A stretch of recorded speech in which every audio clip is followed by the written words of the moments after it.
If you have walked every morning for a year, eaten less, and your belly has not moved, this is not a discipline problem. It is a storage problem. The fat you cannot pinch sits deeper, packed around your liver, your stomach, and your intestines. Two men weigh the same on the same scale. One carries twice as much fat inside. Only one of them is heading for trouble. The Journal of the American College of Cardiology 2022, 12 healthy adults, 2 weeks of 4-hour nights, scanned before and after. 2 weeks, they ate over 300 extra calories a day. Total belly fat rose 9%, and the fat around the organs rose 11%. Follow that fat inside. It slips past the skin, past the flat sheet of muscle, and settles between the loops of intestine, wrapping the liver. The scale barely moved, about 1 pound. That is why you think nothing is happening while the inside room quietly fills up.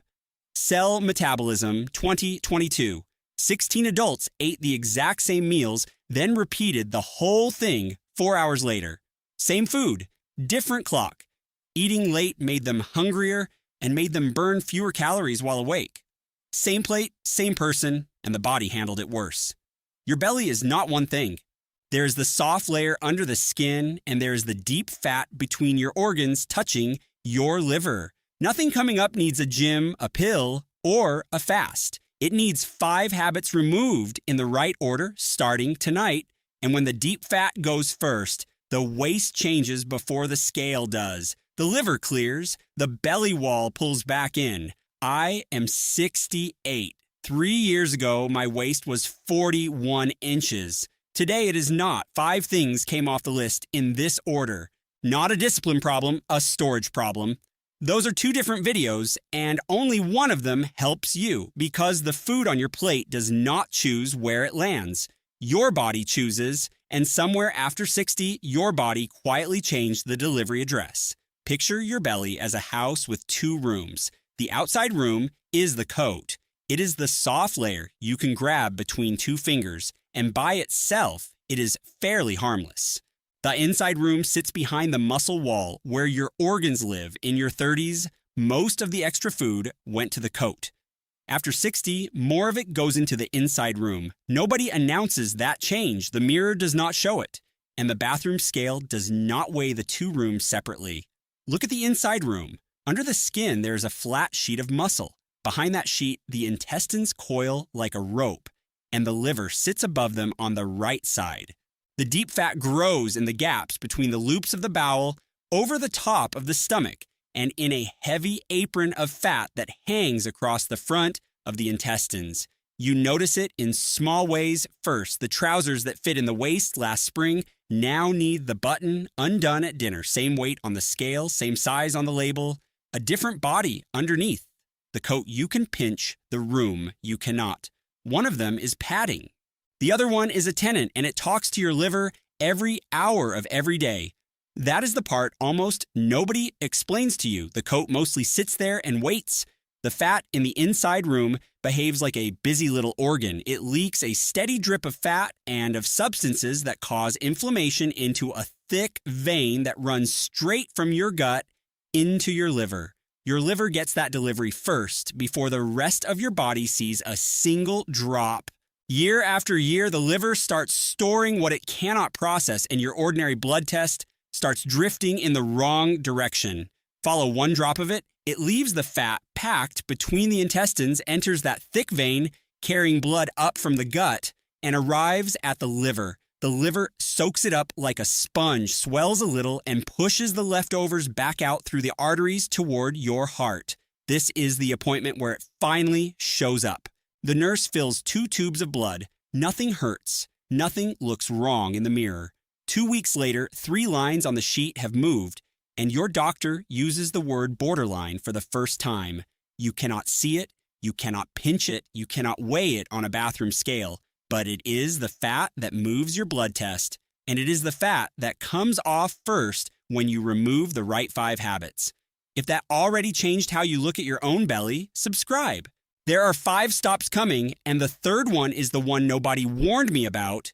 Here's the sentence I wish someone had said to me 3 years ago. You're not carrying a weight problem, you're carrying a distribution problem.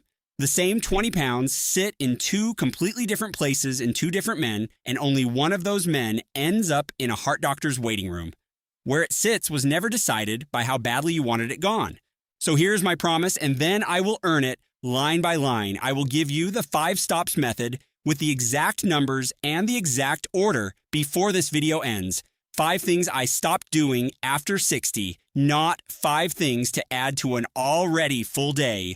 5 things to remove. But before the first one, you need a number of your own, because without it, you will keep judging your body by a machine that cannot see the room we are talking about. Get a tape measure and stand up. Wrap it around your waist at the level of your navel, breathe out normally, and read the number. Do not suck in. Do not pull it tight. Write it on the back of an envelope and keep the envelope. Now the rule. Your waist should be less than half your height. Half, not a little under, less than half. If you stand 68 inches tall, your waist wants to be under 34. BMJ Open 2016. Ashwell and Gibson took 1,453 British adults and tested that one simple waistline against the standard weight charts. 35% of the people the standard chart called no increased risk crossed the line on the waist rule. Same people, same day, 2 different verdicts. One number found a third of them that the other method walked straight past. And the adults whose weight looked perfectly normal, but whose waist was over the line, had worse blood results than the adults whose weight looked normal and whose waist was under it. My wife, Sandra, saw it before I did. She said one sentence while I was tying my shoes on the edge of the bed. You breathe differently now when you bend over. That sentence cost nothing, and it started everything. 3 years ago, my own number was 41 inches. I stand 69 inches tall, so my line was 34 and a half. I was 6.5 inches over it, and my weight had crept up by only 9 pounds in a decade. The scale had been lying to me politely for years. There is one more thing that room does, and you can feel it from the outside. As the deep fat grows, it pushes the loops of intestine forward against the inside of the muscle wall. That wall is a sheet, not a plate, so it gives. The belly moves outward from behind, which is why a hard, round belly is not the same object as a soft one, and why it can grow while your arms and your legs stay thin. A soft belly you can fold in your hand is mostly the coat. A firm belly that pushes out and will not fold is mostly the room. If your belly is round and tight while your legs are still thin, this video was made for you. Try it now sitting down. Take the skin at the side of your waist between your thumb and finger and pull gently. Whatever comes away in your hand is the coat. Whatever stays behind, hard and round, is what the next 5 stops are for. Stop number 1, the walk-only trap. I did not stop walking. I stopped letting walking be the only thing my body was ever asked to do. For 14 months, I walked 45 minutes every single morning.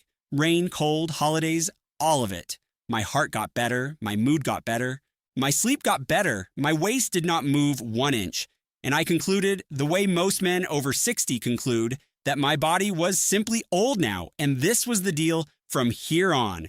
That conclusion was wrong, and it cost me a year. You know the walk I mean. Same loop around the block, same 45 minutes, same pace you could hold while talking on the phone. Comfortable shoes, comfortable speed, comfortable breathing. Nothing in that hour ever asks a muscle to work hard.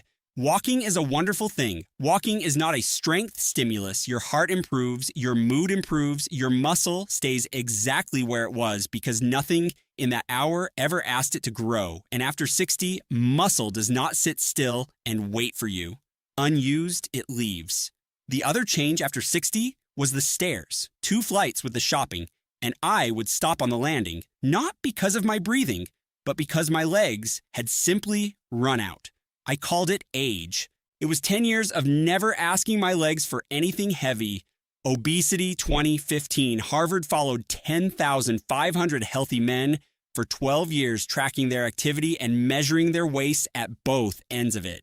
Here is the comparison that changed my mornings. Adding 20 minutes a day of weight training shrank the age-related waist gain by about 1/4 of an inch. Adding the same 20 minutes of moderate aerobic activity shrank it by about 1/8 of an inch. Other chores, half of that again. Television time went the other way entirely, twice the waist benefit for the same 20 minutes of your life. Read that again. Same 20 minutes, same man, double the effect on the waist, not because walking failed you, because walking was never the tool for this particular job. Their exact line from that paper: among various activities, weight training had the strongest association with less waist increase across 10,500 men. Be honest about what that study is and is not. It followed men only. It watched their habits instead of assigning them, and habits always travel in packs. It cannot prove that the weights cause the smaller waist. What it does show is a straight line. The more weight training, the less waist gain in a dose that keeps paying as it climbs. And here's the thing about a waist at our age. It is not a fixed number. It is a race. Every year adds a little around the middle unless something pushes back. And in that data, weight training got pushed back twice as hard as walking did. Not because it burns more while you are doing it. It does not, because of what it leaves behind after you have finished. Here is why muscle matters to a belly. The big muscle of the thigh is the largest single storage tank in your body for the sugar traveling in your blood. When that muscle contracts hard against a load, the fibers open their doors and pull sugar out of the blood almost immediately. A bigger tank means less sugar circling around, and less circling sugar means less traffic arriving at the liver. Muscle is not decoration. Muscle is the drain. And after 60, that drain has been narrowing by about 1% a year while nobody in your house was looking. Watch what a hard effort does that a stroll cannot. When the thigh and hip muscles pull against a real load, the fibers inside them tear in tiny amounts, and blood floods in to rebuild them thicker over the next 2 days. Thicker fibers hold more of the sugar arriving from your gut, and the bone underneath thickens where the tendon pulls on it. This is what it looks like in a living room. A kitchen chair against the wall. You sit, you stand, you sit again, 10 times slowly. Then a heavy bag of rice held at chest height while you stand back up. No gym, no mirror, no membership card.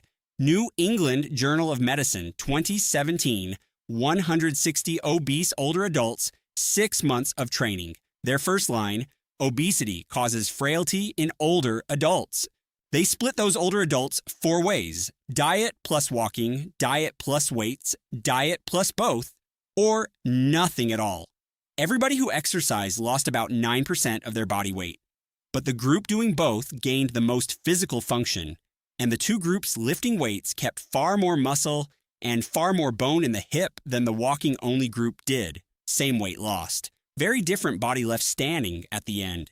Losing weight without lifting anything is how a 68-year-old ends up lighter and weaker in the same year. Lighter is not the goal. Lighter and stronger is the goal, and only one of those 2 survives a bad winter. American Journal of Clinical Nutrition, 2009, 112 women past menopause, 20 weeks. All groups showed similar decreases in abdominal visceral fat. Read that finding carefully because it is the one that takes the pressure off. Those women lost about 27 pounds each and cut the deep fat by roughly a quarter, whether they walked at a gentle pace or pushed hard. Intensity did not decide the deep fat. The total energy gap did, so you do not need to punish yourself on a machine. You need muscle on your frame and a steady gap on your plate. Twice a week, 20 minutes, 6 movements. Stand from a chair. Push against the kitchen counter. Pull a band toward your ribs. Step up onto the bottom stair. Carry 2 shopping bags across the room. Stand on one leg by the sink while the kettle boils. 2 sessions. 20 minutes, 6 movements, a chair, a wall, an elastic band, and a bag of rice on the kitchen table. That is the entire equipment list, photographed on a Tuesday morning, and it is the only habit on this whole list that adds something to your body instead of taking something away. Keep the morning walk, add the 2 short sessions. That is stop number 1, and it quietly sets up stop number 2 because muscle decides where your food is allowed to go, and the clock decides how much of it gets stored on the way. Stop number 2, the late plate. I stopped making dinner the biggest meal of my day, and I stopped eating anything at all in the 3 hours before bed. For most of my adult life, the shape of my day was upside down. Coffee at 7, something small at noon, usually standing up. Then the real meal at 8:30 at night, second helping, bread, and something sweet in front of the television at 10. I was not eating badly. I was eating almost all of it inside the last 4 hours I was awake. You know this kitchen, the plate goes in the microwave at 8:30 because that is when the day finally lets go of you. The television is already on. The second helping happens standing at the counter. The last spoonful lands 20 minutes before your head hits the pillow. For years, I assumed a calorie was a calorie and the clock could not possibly care. Then came a study that took the clock seriously enough to hold everything else still, which is much harder than it sounds and almost never done properly. 16 adults with extra weight ate identical meals under 2 schedules, 4 hours apart, with sleep, light, movement, and every nutrient held the same by the researchers. Identical food. Identical people. Only the clock changed. On the late schedule, hunger went up and stayed up through the waking day. The hormones that control appetite shifted toward wanting more. The body burned fewer calories while awake, and the fat tissue itself changed which genes it was running, tipping away from breaking fat down and toward packing fat away. Same food, 4 hours later. Hungrier, burning less, storing more. Nobody ate a single extra bite to make that happen. The paper closes like this. These findings show converging mechanisms by which late eating may result in positive energy balance and increased obesity risk. Converging mechanisms is careful science language for 3 separate leaks in the same boat. More appetite tomorrow, fewer calories burned today, and fat cells switched into storage mode overnight. And the honest limit, 16 people, studied for days, not decades. It shows you the direction the body moves, not the pounds on your scale by Christmas. Follow a late plate down. Food leaves the throat, drops into the stomach, and sits there churning for 2 to 3 hours. When you lie down on top of it, the stomach empties more slowly and the sugar reaches the blood while your body is running its night shift. From the intestines, that blood flows straight into the liver, which is supposed to be releasing stored fuel at that hour, not sorting a fresh delivery. Your body is not a bank account that only counts deposits. It is a factory with a day shift and a night shift. A late plate makes the night shift do the day shift's work badly. There's a second reason the late plate hurts at our age.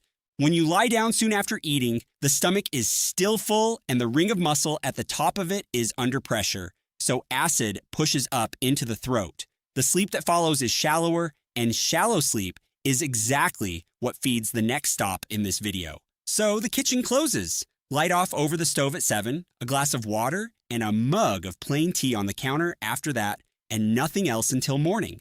The first 4 nights are genuinely uncomfortable. On the 5th night, the craving simply does not show up. The 3-hour rule survives real life.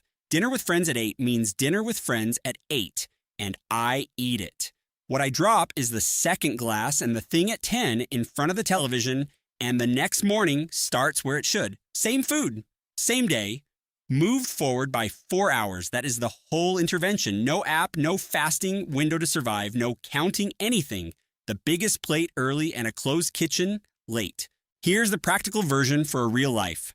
Move the biggest plate of your day to lunch. Keep dinner, but make it the small meal and finish it at least 3 hours before you lie down. If your dinner lands at 7, you're finished at 7. If your family eats at 8, you eat at 8 and you drop the sweet thing at 10.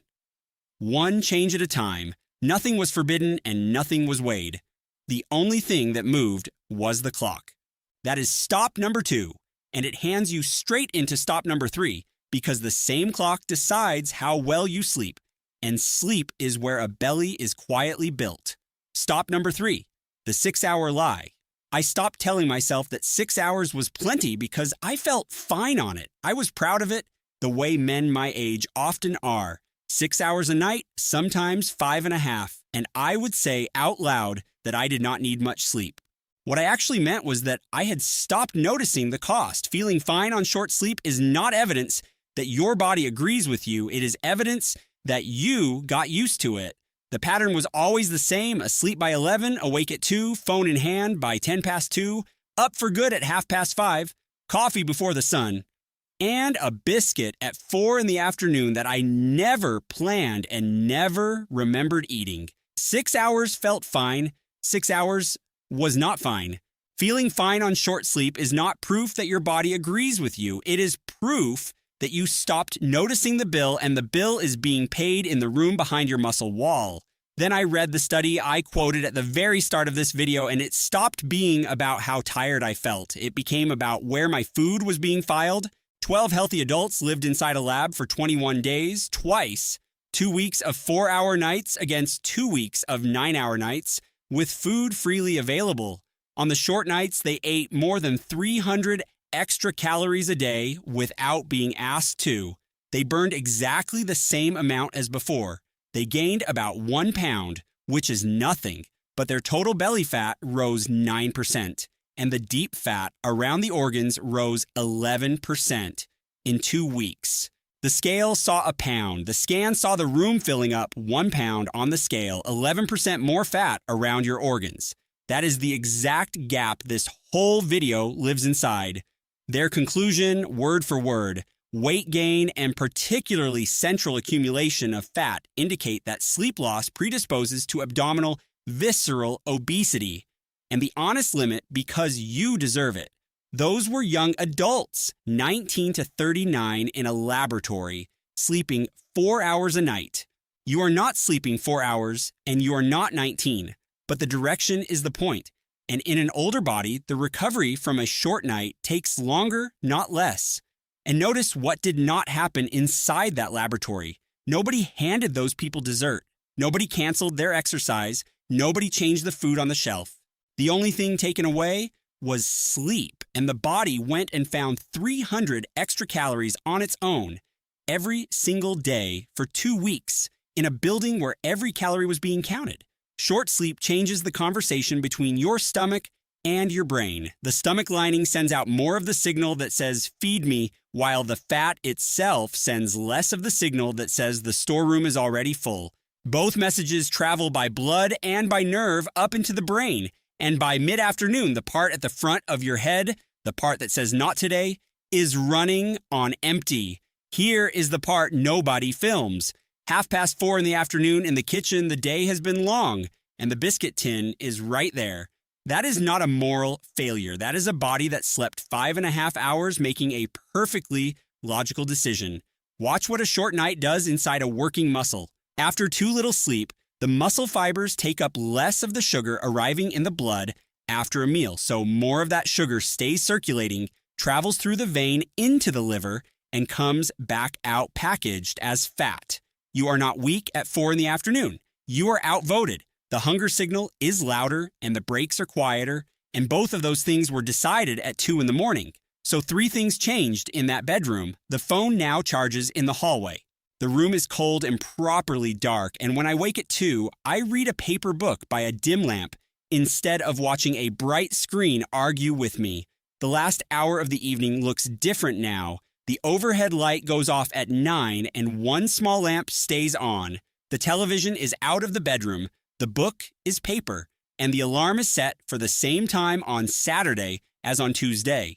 Give yourself 7.5 hours in bed to bank 7 asleep. Same wake-up time every day, weekends included, because the wake-up time is what anchors the whole thing. And if you snore heavily, stop breathing for a moment, and gasp at night, ask your doctor about a sleep test before you blame your willpower for anything at all. Stop number 3 costs no money and takes no extra hour out of your day. It only takes the hour back from a screen. And it sets up stop number 4, because a tired body reaches for exactly one kind of fuel, and that fuel usually arrives in a glass. Stop number 4, the liquid habit. I stopped drinking my sugar, and I started eating the kind of fiber that dissolves. My version was never cans of soda. It was a large glass of orange juice with breakfast because it was healthy, sweet tea in the afternoon because the cup was small, and a sports drink after the walk because I had earned it. 3 drinks.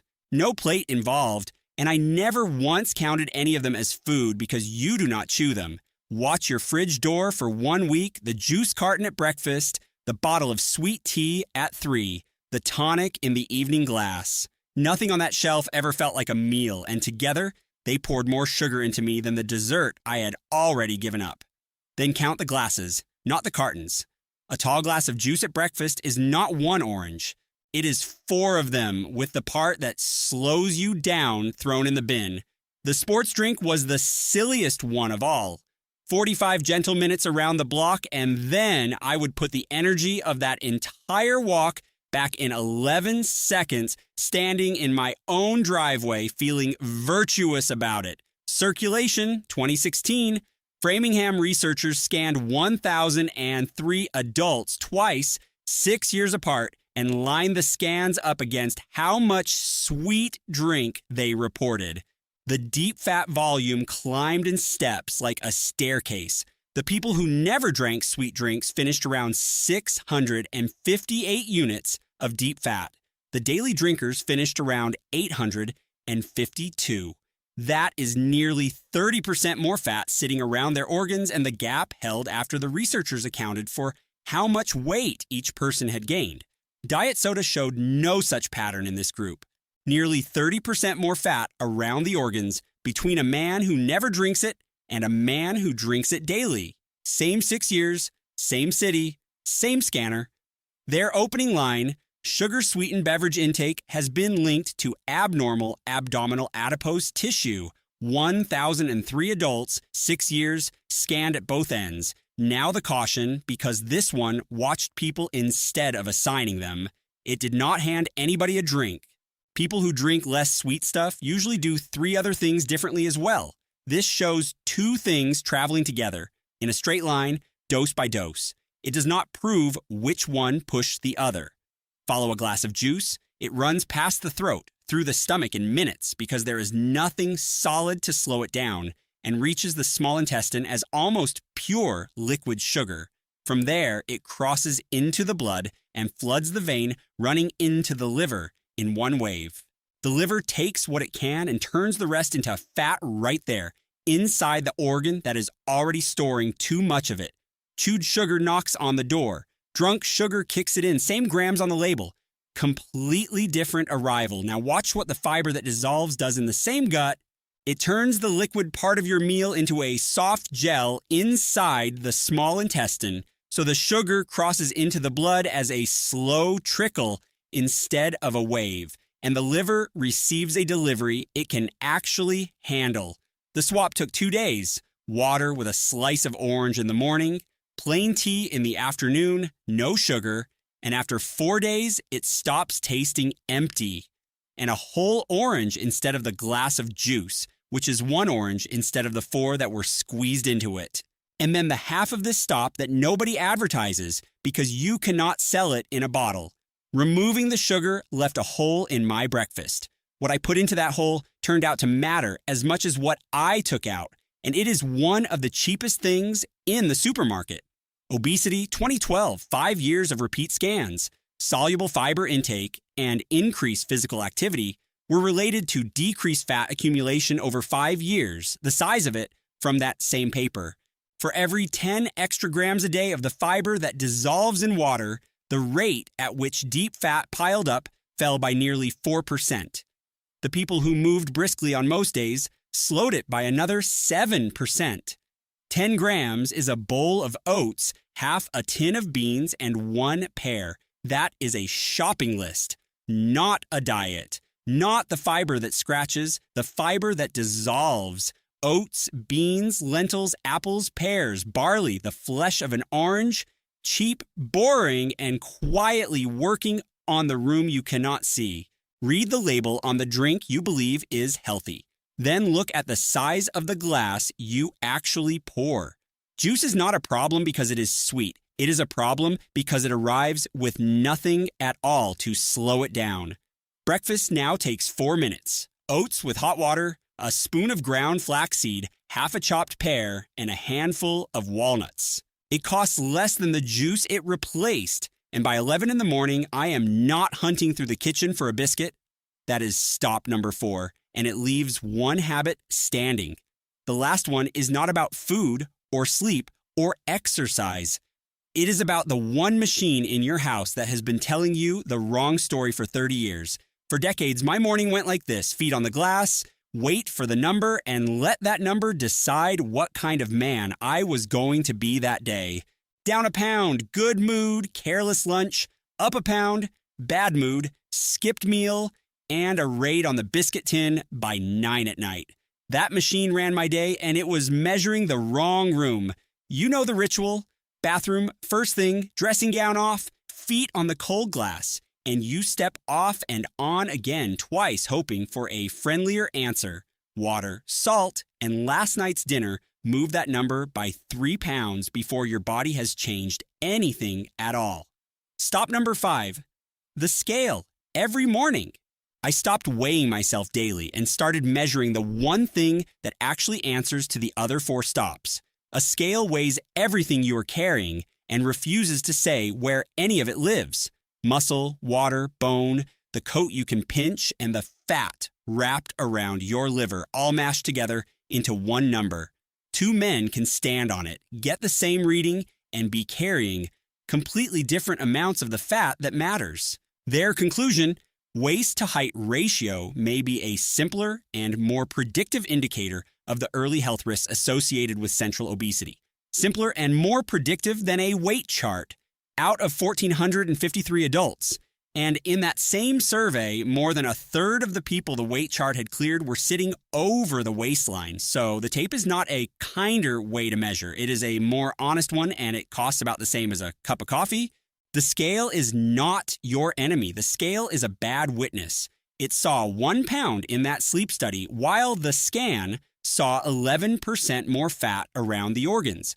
A witness that misses that much is not a witness you build a year of your life around, and there is a reason the tape moves first. When the energy gap opens, the fat packed between the intestines and around the liver is the first store your body reaches for before the layer under the skin gives anything up at all. So the liver clears first, the fat around the loops of bowel thins out, the muscle wall stops being pushed from behind and pulls back in, and your waist tells you weeks before the scale is willing to say a word. That is the whole reason a tape measure beats a machine that only knows how heavy you are. The scale sees how much of you there is. The tape sees where you keep it. Only one of those 2 answers to the 5 stops in this video. So now it happens once a week. Sunday morning, before breakfast, tape at the navel, breathe out, write the number in the same notebook. 1 line a week, 12 lines in 12 weeks, and you can see the direction with your own eyes. The notebook lives in the kitchen drawer with the string and the batteries. 1 page, 12 lines, a pencil tied to it. No app, no account, no chart on a screen telling you that your week was a failure by half a pound. Mine went from 41 inches to 36.5 over about 11 months. Not fast, not dramatic, and there were 2 months in the middle where nothing moved at all, and I very nearly quit. My line is 34.5, so I am still 1.5 inches over it. I am telling you my unfinished number because I am not going to ask you for yours and hide my own. There's a second measure that costs nothing at all. 1 pair of trousers, the ones that used to fasten hanging on the back of the bedroom door. Not a smaller size bought as motivation, the pair you already own. Every 4th Sunday, you put them on and they answer the question the scale keeps dodging. Write the number down, even in the weeks you hate it. Especially in those weeks, a line that has not moved for a month is information, not a verdict, and the men who quit almost always quit inside a flat month that was just about to end. 1 honest word about the word fast, because it sits in the title of this video, and I am not going to pretend it means overnight. The deep fat does come off before the layer under your skin does. It is the first store your body spends, and it answers to these 5 stops in weeks rather than years. But fast at 68 means a tape measure that has clearly moved by week 12. It does not mean a different man in the mirror by Sunday. 12 weeks is not a promise of a flat stomach. It is long enough for the tape to move for the trousers to fasten without a fight, and for your next blood test to be a good deal more boring, for your doctor to read 5 stops, the walk-only trap, the late plate, the 6-hour lie, the liquid habit, the scale every morning. Nothing bought, nothing swallowed, nothing forbidden. Now the order, because doing all 5 on a Monday is how people quit by Thursday. Weeks 1 and 2, the drinks, and nothing else. Weeks 3 and 4, the kitchen closes 3 hours before bed. Weeks 5 and 6, 7.5 hours in bed, same wake-up time daily. Weeks 7 and 8, 2 short strength sessions a week, 20 minutes each. Weeks 9 to 12, everything running together, and the tape every Sunday. 12 Sunday mornings, 12 lines, in a cheap notebook. That is the whole system on paper, and it fits on one page you can tape to the inside of a kitchen cupboard door where only you will ever see it. Week 1 starts tonight in the kitchen, not tomorrow at a gym.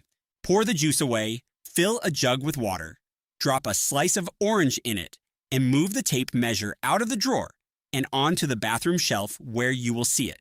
1 stop at a time, 2 weeks each, 5 stops, 3 windows in your day, 1 number on a Sunday. That is the 5 stops method, complete exactly as I promised you at the beginning. And this is what you are actually buying with it. Less fat squeezed between the loops of intestine, a liver running lighter, easier breathing when you bend over to tie a shoe because the belly wall is no longer holding a heavy load out in front of your spine. Now the part I owe you. This is not medical advice, and it is not a diagnosis. If you take medication for blood sugar or for blood pressure, changing your meals and your drinks can change how that medication lands, so speak with your doctor or another health professional before you start. Nothing here promises a cure for anything, and no single habit fixes a body on its own. So measure your waist tonight and compare it with half your height. Then comment your waist number below and tell me whether you landed over the line or under it. I read every comment on this channel, and that one number is the most useful thing you can leave here. If this was useful, subscribe. Mechanisms, not motivation, 1 video per week. The next video goes deeper into the second stop, hour by hour, because meal timing after 60 deserves its own 30 minutes, and there is far more to it than closing the kitchen at 7. And remember where we started. You walked, you ate less. You did the work, and the belly stayed exactly where it was. That was never a discipline problem, it was a storage problem, and storage answers to the clock, the tape, and the muscle you keep. You did not fail. You were measuring the wrong room with the wrong machine for years. Start with the drinks tonight and let your waist tell you the truth on Sunday.